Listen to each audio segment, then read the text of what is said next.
भारतीय किसान संघ विदर्भ प्रांततर्फे मूर्तिजापूर तालुका ओला दुष्काळ जाहीर करण्यात यावा, सरसकट शासनातर्फे मदत मिळावी यासाठी आम्ही आज SDO साहेबांना निवेदन दिलं। काऊन की जून, जुलै, ऑगस्ट आणि सप्टेंबरच्या पहिल्या आठवड्यात सतत पावसामुळे सोयाबीनच्या झाडाला शेंगाच लागल्या नाही व कापूसाची जी वाढच झाली नाही व बाकीचे तूरही आता पिवळ्या पडून जळत आहे। आम्हाला त्वरित शासनाने सरसकट मदत करावी ही आमची शासनाला विनंती आहे, अन्यथा आमच्यावर उपासमारीची पाळी येणार आहे। तसेच आता यंदा एवढा मोठा दुष्काळ पडला, ओला मागच्या वर्षी कोरडा दुष्काळ पडला, सततच्या दुष्काळामुळे शेतकरी होरपळलेला आहे। पीक विमा कंपनीकडून कशाही प्रकारची आम्हाला मदत मिळत नाही आहे। पीक विमा कंपनी शेतकऱ्याची फसवणूक करत आहे। असं वाटत आहे की शासनाचे पीक विम्यासाठी साठेलोटे आहे का, असा प्रश्न पडलेला आहे शेतकऱ्यांना। 25% रक्कम दिली, नंतर रक्कमच दिली नाही 75%।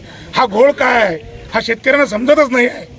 म्हणून शासनाने याच्याकडे लक्ष घालून उर्वरित 75% विमा द्यावा हवा।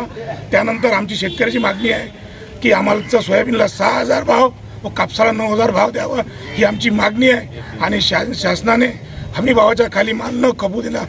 FMC मार्केटमध्ये कोणत्याही परिस्थितीत शासनाचे आदेश असताना हमी भावाच्या खाली माल खपल्यास फौजदारी गुन्हा दाखल करण्यात यावा आणि FMC संचालक मंडळाने याची दक्षता घ्यावी, ही आमची शासनाला विनंती आहे। त्यानंतर जर हमी भाव जर शासन देऊ शकत नसेल तर शासनाने आम्हाला मध्य प्रदेशप्रमाणे भावांतर योजनेत 1000 रुपये क्विंटल याप्रमाणे बोनस सोयाबीनवर जाहीर करावं, ही आमची शासनाला मागणी आहे।